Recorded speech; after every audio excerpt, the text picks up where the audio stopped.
تعالى في شان حبيبه الكريم إن الله وملائكته يصلون على النبي يا أيها الذين آمنوا صلوا عليه وسلموا تسليما صلاة السلام علیکہ یا رسول اللہ وعلی آلک و اصحابک یا حبیب اللہ۔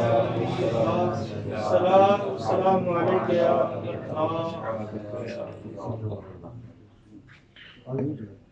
حضرات اولیاء کرام وہ بڑا ہی مقدس اور محترم گروہ ہے۔ یہ وہ لوگ ہوتے ہیں کہ جنہوں نے اپنی عبادات، اپنی ریاضات، اپنے مجاہدات کر کے اپنے خالق و مالک کو راضی کیا ہوتا ہے، اور جب یہ اپنے رب کو راضی کر لیتے ہیں اللہ رب العالمین ان کو پھر بڑے ہی مقامات عطا فرماتا ہے، مختلف ان کو رتبے ملتے ہیں۔ اس میں سے ایک بات حدیث طیبہ کے ذریعے پیش کرتا ہوں۔ سرکار دو عالم صلی اللہ علیہ وسلم نے ارشاد فرمایا کہ جب اللہ رب العزت کسی بندے سے راضی ہو جاتا ہے، اس کی عبادتیں قبول فرما لیتا ہے، ریاضات، مجاہدات، کوششیں یہ قبول ہو جاتی ہیں، اللہ اس کو جب ولایت عطا فرماتا ہے تو اس کو اپنا محبوب بنا لیتا ہے۔ پھر جبریل امین کو بلاتا ہے، فرماتا ہے جبرائیل یہ وہ بندہ ہے کہ اس کو میں نے ولایت دے دی ہے، میں اس سے محبت کرتا ہوں، تو بھی اس سے محبت کرنا شروع کرتا۔ پھر جبریل امین بھی جب محبت کرنا شروع کرتے ہیں، اللہ فرماتا ہے اے جبرائیل اب جا اور سارے فرشتوں کے دلوں میں میرے بندے کی محبت کو ڈال۔ پھر جب سارے فرشتوں کے دلوں میں بھی اس انسان کی، اس اللہ کے ولی کی محبت ڈال دی جاتی ہے، پھر اللہ کریم جبرائیل امین کو حکم دیتا ہے اے جبرائیل اب دنیا میں جا اور لوگوں کے دلوں میں بھی میرے بندے کی محبت کو ڈال۔ پھر لوگوں کے دلوں میں جب محبت آ جاتی ہے تو ہم جو بیٹھے ہیں، ہم میں سے کسی نے عارف کھڑی میاں محمد بخش کو دیکھا نہیں پر دل میں محبت محسوس کرتے ہیں، ہم میں سے کسی نے سلطان باہو کو دیکھا نہیں ہے لیکن محبت محسوس کرتے ہیں، ہم میں سے کسی نے خواجہ معین الدین چشتی اجمیری کو دیکھا نہیں پر دل میں محبت محسوس کرتے ہیں، ہم نے حضور سیدی غوث اعظم کو اپنی آنکھوں سے دیکھا نہیں پھر بھی محبت محسوس کرتے ہیں۔ تو یہ محبت کیوں ہے؟ یہ محبت کیوں ہے؟ جس ذات کو انہوں نے راضی کیا ہے اسی نے دل میں محبت ڈالی۔ اب ذرا سوچئے تو صحیح، یہ بالکل گاؤں سے باہر ڈیرہ ہے، دن کا وقت ہے، بات ہو رہی تھی کہ یہ فصل کاشت کرنے کا سیزن ہے، گندم کاشت کرنے کا سیزن ہے، اس وقت میں سارے یہاں کیوں آئے؟ سارے یہاں کیوں آئے؟ آئے نہیں، جس ذات نے محبت ڈالی تھی وہ محبت کھینچ لائی ہے، وہ محبت کھینچ لائی ہے۔ تو ایک چیز جو مقامات عطا ہوتے ہیں، ایک مقام یہ ملتا ہے کہ لوگ اس سے محبت کرنا شروع کرتے ہیں، لیکن جب کوئی بندہ مشہور ہو جاتا ہے، کوئی خاص ہو جاتا ہے، تو پھر اب جہاں محبت کرنے والے ہوتے ہیں وہیں حاسدین بھی پیدا ہو جاتے ہیں، کچھ ماننے والے ہوتے ہیں اور کچھ نہ ماننے والے بھی پیدا ہو جاتے ہیں، کچھ ماننے والے اور کچھ نہ ماننے والے بھی پیدا ہو جاتے ہیں۔ اب دیکھیے سرکار دو عالم صلی اللہ علیہ وسلم کی ذات طیبہ، آپ سے زیادہ اعلیٰ مقام کسی کا نہیں، آپ سے زیادہ اعلیٰ مقام کسی کا نہیں، لیکن سارے آپ کو ماننے والے نہیں ہیں، سارے آپ کو ماننے والے نہیں ہیں، بلکہ آپ کا انکار کرنے والے بھی موجود ہیں، آپ کا انکار کرنے والے بھی موجود ہیں۔ حضور نے معراج کی خبر دی اپنے صحابہ کو، صحابہ موجود تھے، اب ماننے والوں نے مانا، ابو جہل کھڑا ہوا اور اس نے سارے مجمع پر نظر دوڑائی کہ یہاں کون سا بڑا صحابی موجود نہیں ہے، دیکھا تو ابو بکر صدیق موجود نہیں تھے، تلاش کرتے ہوئے باہر نکل گیا، تلاش کرتے کرتے جب صدیق اکبر تک پہنچا تو اب صدیق اکبر کو کہتے آج تیرے دوست نے پتہ کیا بات کی ہے؟ صدیق فرماتے نہیں پتا، میں موجود نہیں تھا۔ ابو جہل کافر ہے، کہنے لگا کہ آج تیرے دوست نے کہا ہے کہ میں رات کو آسمانوں کی سیر کر آیا، آسمانوں نہیں بلکہ جنت کی سیر کر آیا، جنت نہیں بلکہ جنت والے رب کا دیدار کر آیا ہوں، ایک بار نہیں 9 بار دیدار کر آیا ہوں۔ صدیق اکبر نے آگے سے کیا کہا؟ صرف اتنا فرمایا کہ میں تو تھا نہیں، تو موجود تھا۔ کہنے لگا میں موجود تھا۔ فرمایا واقعتاً میرے محبوب نے کہا ہے۔ ابو جہل کافر ہے، کہنے لگا ہاں انہوں نے کہا ہے۔ صدیق اکبر کہتا ہے میں ماننے والا ہوں، تصدیق کرتا ہوں، سچ سبحان اللہ سبحان اللہ۔ ماننے والے مانتے ہیں۔ صدیق اکبر نے کافر کی زبان سے سنا مان لیا، سبحان اللہ۔ اور اس بدبخت نے میرے محبوب کی زبان سے سنا ہوا بھی نہ مانا۔ تو ماننے والے مانتے ہیں، اور جب ماننے والے مانتے ہیں تو کچھ پھر نہ ماننے والے بھی کھڑے ہو جاتے ہیں۔ اولیاء کرام کی کرامات ہے کہ اولیاء کرام اپنی مختلف کرامتوں کا اظہار کرتے ہیں۔ کبھی کیا ہو جاتا ہے، کبھی مختلف واقعات ہوتے ہیں۔ جیسے ایک واقعہ میں عرض کرتا ہوں کہ حضور سید غوث اعظم رحمۃ اللہ تعالی علیہ کے پاس ایک خاتون نے اپنا بچہ داخل کروایا۔ اب مدرسے میں جب بچہ پڑھنا شروع ہوا تو ایک دن ماں کا دل آیا چلو میں اپنے بیٹے سے مل آؤں۔ اس کی والدہ مدرسے آئی تو کیا دیکھتی ہے کہ بچے کھانا کھا رہے ہیں، اور جب اپنے بچے کے پاس گئی تو کیا دیکھا کہ بچہ وہ دال سے روٹی کھا رہا ہے، بچہ دال سے روٹی کھا رہا ہے۔ اب ماں نے دیکھا کہ میرا بیٹا ہے دال سے روٹی کھا رہا ہے، تو ماں ہے تھوڑا سا دل میں آئی کہ میرا پتر دال کھاتا ہے، وہ تھوڑا سا محسوس ہوا۔ پھر کہنے لگی چل میں استادوں سے بھی ملی لوں۔ تو حضور غوث اعظم استاد تھے، وہ والدہ اس لڑکے کی غوث پاک کے پاس سامنے آئی۔ جب آپ کے پاس آئی تو کیا دیکھتی ہے؟ غوث پاک تو مرغا کھا رہے ہیں۔ غوث پاک کیا کھا رہے ہیں؟ مرغا کھا رہے ہیں۔ اب جب اس نے دیکھا تو برداشت نہ کر سکی، کہنے لگی کہ جناب خود تو مرغے کھا رہے ہیں اور شاگردوں کو دالوں پہ لگایا ہوا، شاگردوں کو دالوں پہ لگایا ہوا ہے۔ غوث پاک رحمۃ اللہ تعالی نے جواب کیا دیا؟ اپنی ایک کرامت کا اظہار کیا۔ غوث پاک جو کھانا کھا رہے تھے نا، مرغا کھا رہے تھے، ہڈیاں سامنے پڑی تھی، حضور غوث پاک نے ایسے ہڈیاں کٹھی کی اور فرمایا قم باذن اللہ، قم باذن اللہ، کہا اللہ کے حکم سے چل کھڑا ہو جا۔ وہ ہڈیاں ایک دم جوڑی اور مرغا کھڑا ہو کے بانگے دینا سبحان اللہ سبحان اللہ۔ تو غوث پاک فرماتے ہیں تیرا لال جب اس لیول پہ آ گیا وہ بھی پھر مرغا ہی کھائے گا۔ سبحان اللہ۔ اب یہ کرامت ہے، اب یہ کیا ہے؟ کرامت۔ عقل میں نہیں آتی کہ بندے نے جو کھانا کھا لیا ہے، ہڈیاں بندہ جوڑے، بندہ ہڈیاں جوڑ کے رکھے اور کہے قم باذن اللہ، اور وہ مرغا زندہ ہو جائے ایک دم سے۔ عقل تسلیم نہیں کرتی۔ اب جب عقل پہ رکھیں گے تو عقل کہتی ہے جھوٹ ہے، عقل کہتی ہے کہانی ہے۔ عقل کیا کہہ دیتی ہے؟ کہانی ہے بھائی جی، لیکن یہ وہ کہانی ہے کہ جو میری آپ کی نہیں، قم باذن اللہ، اللہ کے حکم سے ہوئی کہانی ہے۔ سبحان اللہ۔ اب ماننے والا مانے گا، نہ ماننے والا نہیں مانے گا۔ قرآن سے میں مثال دیتا ہوں، سورہ نمل ہے، پارہ نمبر 16 ہے۔ حضرت سلیمان موجود ہیں، آپ کا دربار لگا ہوا ہے۔ ملک شام میں آپ کا دربار ہے۔ ملک یمن کی شہزادی ملکہ بلقیس آپ سے ملنے کے لیے آ رہی ہے، اب دوسرے ملک سے آ رہی ہے۔ اس نے کیا کیا؟ اس کا جو تخت تھا وہ 7 کمروں کے اندر تھا۔ اس کا تخت 7 کمروں کے، ایک کمرہ، اس کے اندر پھر کمرہ، پھر اندر کمرہ، پھر اندر کمرہ، پھر اندر، 7ویں کمرے میں تخت ہے اور 7 کمروں کو تالے لگے ہوئے۔ جس کمرے میں تخت ہے تالا ہے، پھر جو کمرہ ہے وہاں تالا، تالے پر تالا، 7 کمروں کے اندر تخت بھی چھوٹا نہیں، وہ گزوں کے حساب سے لمبا چوڑا ہے، ٹھیک ہے۔ ادھر حضرت سلیمان اپنے دربار میں موجود ہیں۔ یہ ملک دوسرا، وہ یمن ہے، یہ شام ہے۔ حضرت سلیمان اپنے جو درباری ہیں ان سے فرماتے ہیں کہ میں چاہتا ہوں کہ ملکہ بلقیس میرے پاس آ رہی ہے، ملکہ بلقیس میرے پاس جلدی ملکہ بلقیس میرے پاس آ رہی ہے، تو میں چاہتا ہوں کہ اس کے پہنچنے سے پہلے وہ جو تخت 7 کمروں کے اندر بند ہے نا، وہ میرے پاس آ جائے، وہ میرے پاس آ جائے۔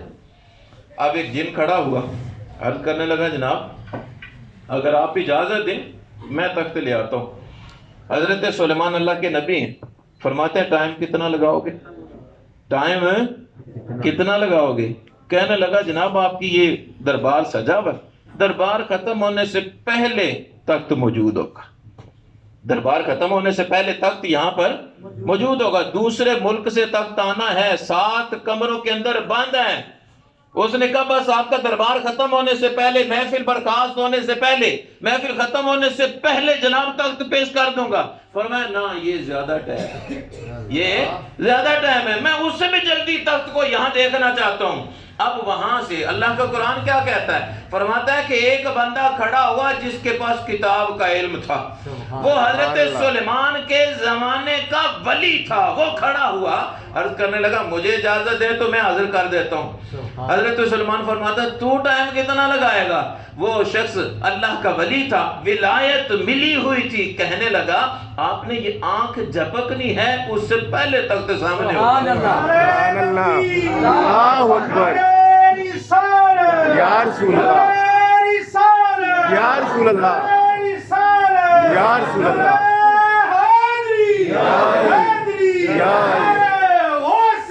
یا غوث اعظم, یا غوث اعظم.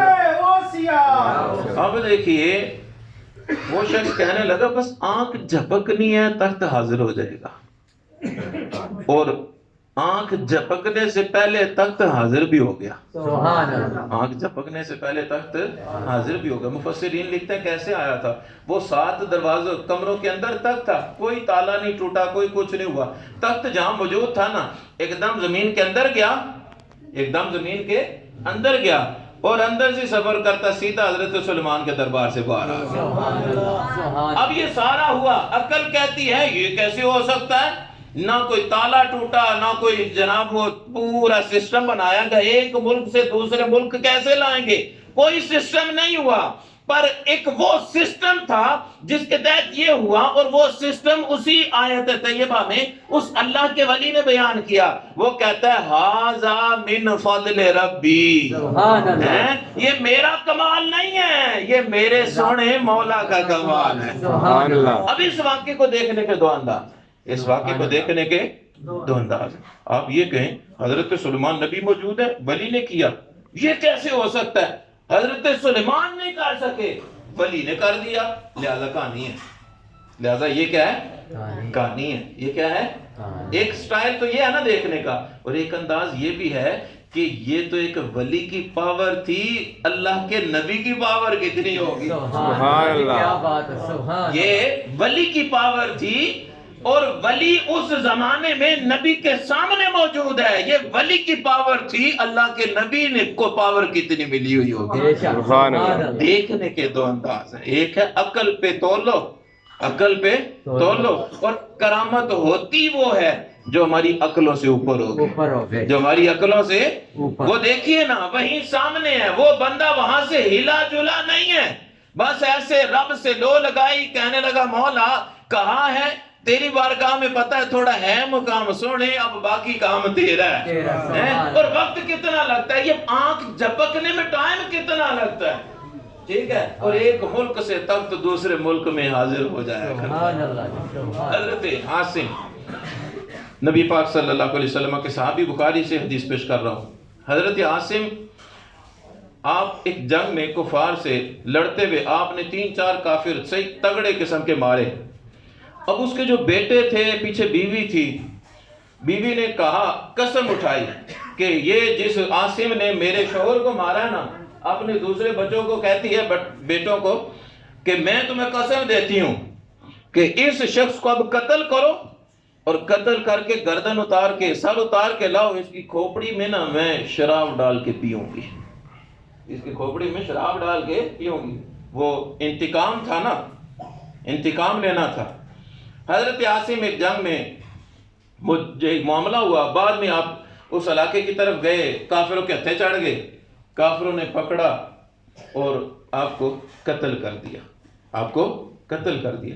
اب جب قتل ہوئے نا تو ان لوگوں تک اطلاع پہنچی کہ عاصم ہمارے ایریے میں آیا ہوا تھا اور ہمارے بندوں نے پکڑ کے قتل کر دیا, شہید کر دیا عاصم کو.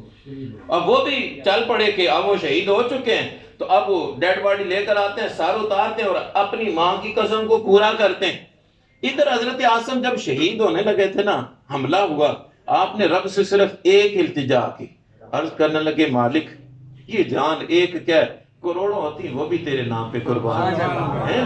یہ جان کی پرواہ نہیں، لیکن مالک وہ کافروں نے وہ جو قسم اٹھا رکھی ہے نا کہ میری لاش کے ساتھ یہ کام کریں گے، اب بچانا مالک تیرا کام، اب بچانا ہے مالک تیرا کام۔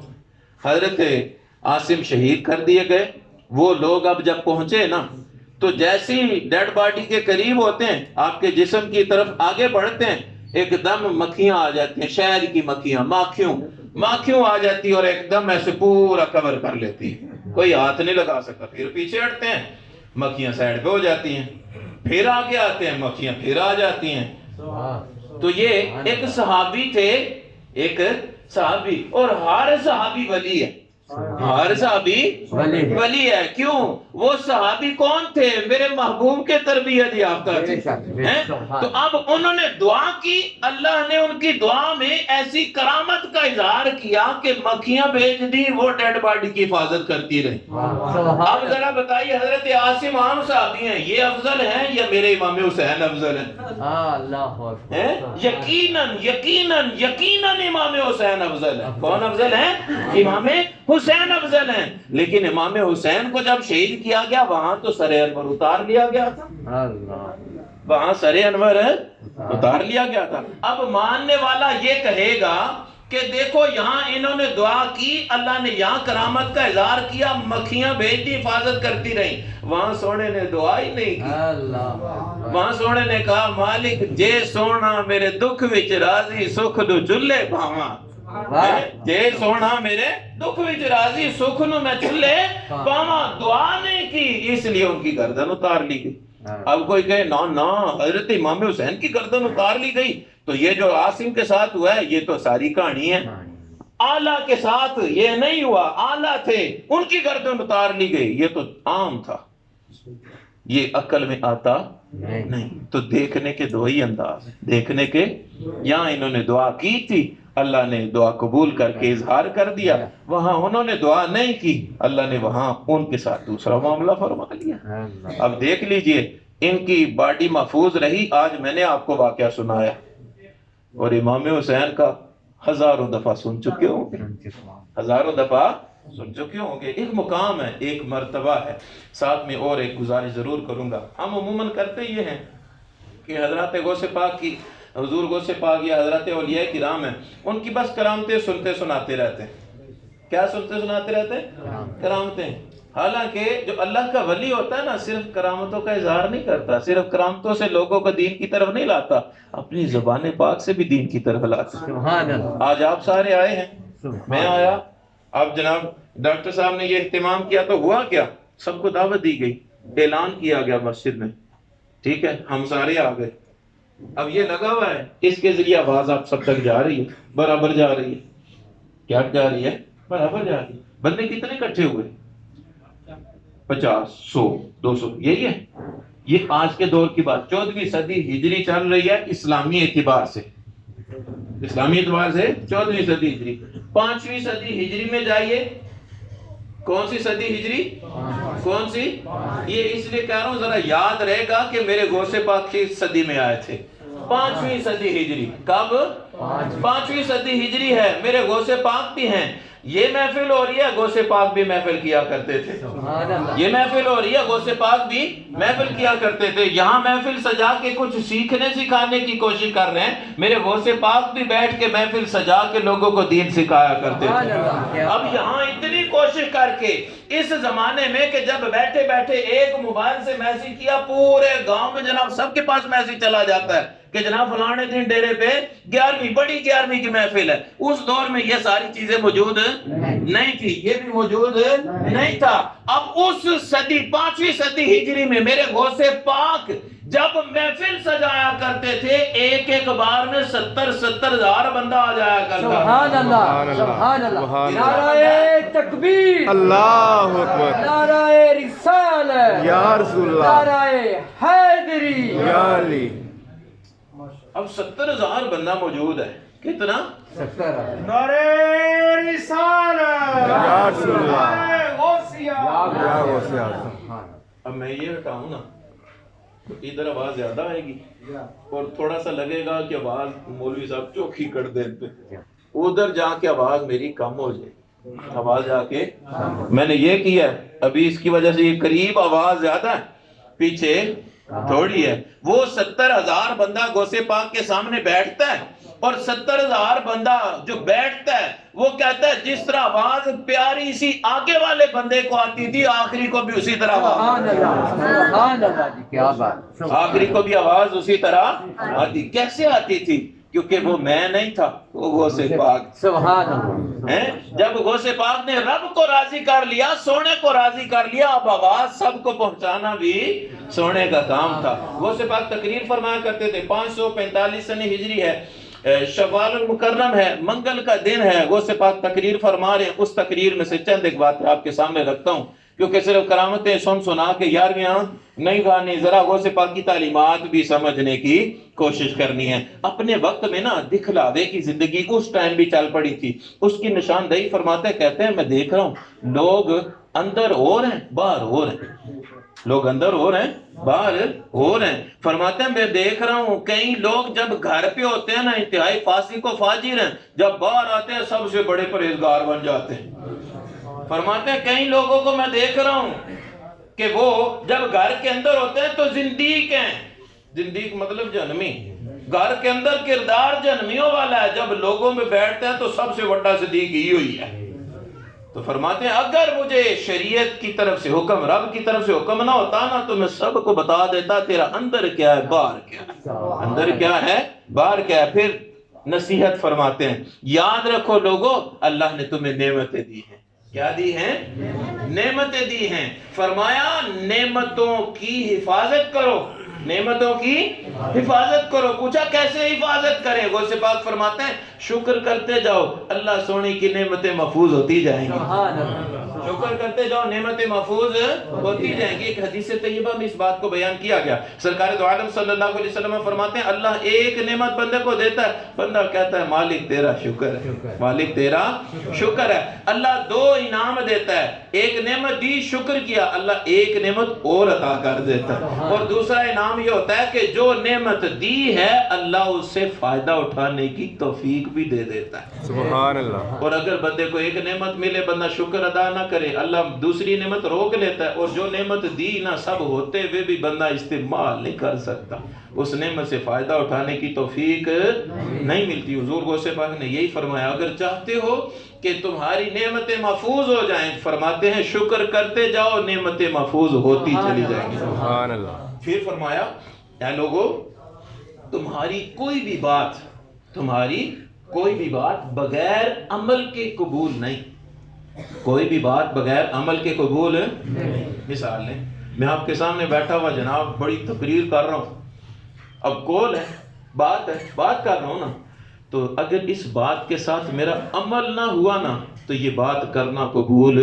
نہیں، یہ بات کرنا قبول نہیں۔ فرماتے ہیں تمہاری جو بھی بات ہوگی وہ عمل کے ساتھ قبول ہوگی، اور ہر عمل اخلاص کے ساتھ ہی قبول ہوگا، ہر عمل اخلاص کے ساتھ ہی قبول ہوگا۔ سچے سچے ہو کے عمل کریں گے وہ عمل قبول ہوتا چلا جائے گا۔ مثال لیں 11ویں کھانے آئے ہیں نا، تو اگر ڈاکٹر صاحب کو دکھانے کے لیے آئے ہیں نا تو بس پھر لنگر پانی ہے، یوں ہی سمجھے گھر دن کا کھانا تھا ادھر کھا لیا، بس اتنی بات ہے۔ اور اگر اس لیے آئے ہیں کہ چلو ذرا اللہ کے ولیوں کا ذکر کر آتے ہیں، آئے تو ہیں رب کی رضا بھی ملتی چلی جائے گی، کھانا تو وہ ہے کہ جو پیش کیا جائے گا وہ بھی ملتا چلا جائے گا۔ عمل ہے اخلاص کے ساتھ قبول ہوگا، عمل کس کے ساتھ قبول ہوگا؟ اخلاص کے ساتھ۔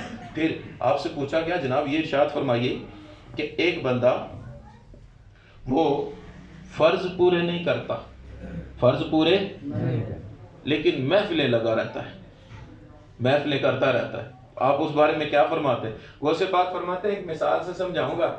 غوث پاک فرماتے ہیں کہ ایک بندے کو ایک بادشاہ سے کام پڑ گیا، ایک بندے کو ایک بادشاہ سے کام پڑ گیا، بندہ اس بادشاہ سے کام کے لیے اس کے محل میں گیا اور جا کے وزیروں مشیروں سے مل ملا کے واپس آ گیا، بتائیے اس کا کام ہو جائے گا؟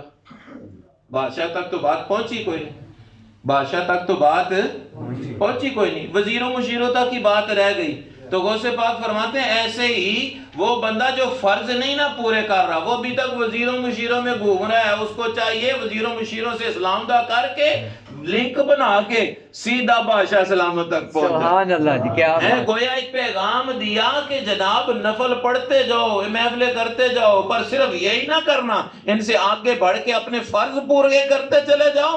جب نفل پورے، فرض پورے، اللہ سونا راضی ہوتا جائے گا. سبحان اللہ سبحان اللہ اللہ. سونا راضی ہوتا چلا جائے گا. اور آخر میں آج کے وقت کے حساب سے اس ٹائم حضور غوث پاک نے ایک بات ارشاد فرمائی. ارشاد فرمایا لوگوں، بلکہ دو باتیں ہیں، یہی باتیں عرض کر کے اجازت چاہوں گا. آپ نے فرمایا لوگوں تمہیں اللہ نے رزق دیا ہے، اللہ نے تمہیں، بلکہ حضور غوث پاک کے لفظ بڑے سونے تھے. غوث پاک تھے نا، فرماتے ہیں اے میرے بیٹو، کیا فرماتے ہیں؟ اے میرے بیٹو. اس ٹائم بات ہو رہی ہے، 70,000 بندہ موجود ہیں. سبحان اللہ، کیا مقام تھا. سبحان اللہ. تو غوث پاک فرماتے ہیں لوگوں تمہیں اللہ نے رزق دیا ہے، تمہیں اللہ نے رزق دیا ہے. رزق کو نیکوں کی طرح استعمال کرو، گناہ گاروں کی طرح استعمال نہ کرو. نیکوں کی طرح استعمال کرو، گناہ گاروں کی طرح استعمال نہ کرو. تھوڑا سا بات کو کھولوں نا تو گویا کیا فرمایا کہ روٹی تو کھانی ہے، روٹی تو کھانی ہے، تو ذرا سنت کے مطابق کھاتے چلے جاؤ، ثواب بھی ملتا چلا جائے گا، کھانا بھی کھانے ہو جائے گا، سبحان اللہ. کھانا بھی کھانے ہوتا جائے گا. اور آخری بات حضور غوث پاک فرماتے ہیں وہ چیز جس کی حقیقت آپ کو پتہ نہیں، وہ چیز جس کی حقیقت آپ کو پتہ نہیں ہے، اس چیز کو استعمال کرنے سے پہلے طبیب سے مشورہ کر لو. اس چیز کو استعمال کرنے سے پہلے طبیب سے مشورہ کر لو. میں ایک ڈاکٹر صاحب کو جانتا ہوں، ڈاکٹر صاحب نہیں تھے، کمپاؤنڈر تھے، ڈاکٹر تو تھے نہیں. وہ شادی ہوئی، جناب نے پہلی رات کو ایک گھر والی کو ایک انجیکشن لگا دیا، وہ وہیں اللہ کو پیاری ہوگی. ولیمے کی جگہ جنازہ ہوا. اب وہ انجیکشن جس کی حقیقت اس کو پتہ نہیں تھی، طبیب سے مشورہ کرتا نا، بڑے ڈاکٹر سے مشورہ کر کے انجیکشن لگاتا. خود ہی ڈاکٹر بننے کی کوشش کی، تھا کمپاؤنڈر، خود ہی ڈاکٹر بننے کی کوشش کی، پہلی رات میں اپنی زبان میں کیا کہتے ہیں، رنڈوا. ٹھیک ہے، رنڈوا ہو گیا. اب وہ لڑکی کے ماں باپ کے جنہوں نے اپنی بیٹی کا ولیمہ کھانا تھا، وہ جنازے کے لیے آئے. اب وہ درد دیکھیے، اس درد کا اظہار یوں ہوا کہ وہ اس کے ماں باپ آئے اور آ کر صرف ایک ہی لڑکے والوں سے گزارش کی، سامان آپ رکھیں، سب کچھ آپ رکھیں، ہماری بچی کی باڈی دے دیں، ہم اپنے علاقے میں دفنائیں گے. باقی یہ بات یہیں پہ ختم، یہ بات یہیں پہ ختم. یہ ان کا بڑا جگرا تھا، وگرنہ کیس ہے، یہ پورا کا پورا کیس بن جاتا، پھڈا ہو جاتا، بڑا کچھ ہو جاتا. تو ایک پیغام ہے یہاں پر کہ جس چیز کی اصلیت پتہ نہیں، استعمال کرنے سے پہلے طبیب سے مشورہ کرو. اب ذرا دینی والے سے چونکہ غوث پاک تربیت فرما رہے ہیں، تو کیا فرمایا کہ جو حلال حرام آپ کو نہیں پتا یہ حلال ہے یا حرام ہے، اب حقیقت پتا نہیں ہے، تو وہ کھانے سے پہلے عالم سے جا کے پوچھ لو. کھانے سے پہلے عالم سے جا کے پوچھ لو، ٹھیک ہے. اگر نہیں پوچھیں گے، کھا لیں گے، پھر غوث پاک فرماتا ہے یہ کھا کے رونا پڑے گا، اس سے بہتر ہے پوچھ کے کھا لو، کھا کے ہنستے چلے جاؤ گے. اللہ پاک عمل کی توفیق عطا فرمائے. وما علیہ الا البلاغ.